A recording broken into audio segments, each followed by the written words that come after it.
अफगानिस्तान आपको ये सिखाता है कि रातों रात कुछ भी बदल सकता है और आज पूरी दुनिया को अफगानिस्तान से सबक लेना चाहिए।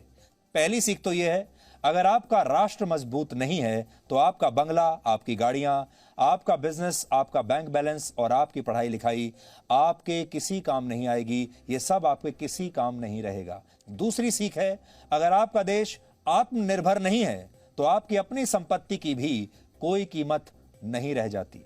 ये आपकी दूसरी सीख है, क्योंकि अगर आपका देश अफगानिस्तान की तरह बन गया जो दूसरे देशों की मदद पर आश्रित है, दूसरे देशों की सेना पर आश्रित है, तो फिर आपका भी यही हाल होगा। आप खुद कितनी भी संपत्ति कमा लीजिए, अगर आपकी सरकार में कड़े और बड़े फैसले लेने की ताकत नहीं है तो आपकी ताकत का भी कोई वजूद नहीं रहता। ऐसी स्थिति में आपको भी किसी दिन हवाई जहाज से लटक कर भागना पड़ सकता है। यह आपकी तीसरी सीख है।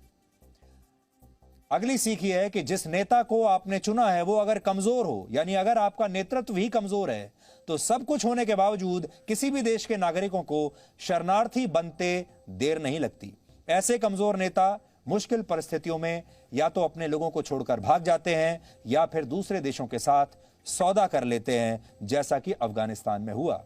इसलिए वोट देते समय हमेशा यह याद रखें कि जिस नेता को आप चुन रहे हैं, जिस सरकार को आप चुन रहे हैं, वो आपके लिए और अपने देश के लिए मजबूती से खड़ी रहे, भागेगी नहीं।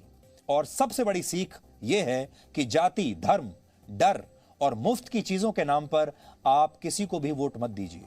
वोट अपने देश को मजबूत बनाने के लिए दीजिए। यह सीख अफगानिस्तान के इस संकट से आज भारत के हर नागरिक को लेनी चाहिए। जाति, धर्म ये सब बाद में आती हैं, मुफ्त की चीजें सब बाद में आता है। जब आपका देश बचेगा तब आप बचेंगे, वरना एक दिन आपको भी हवाई जहाज से लटक कर देश से भागने पर मजबूर होना पड़ेगा।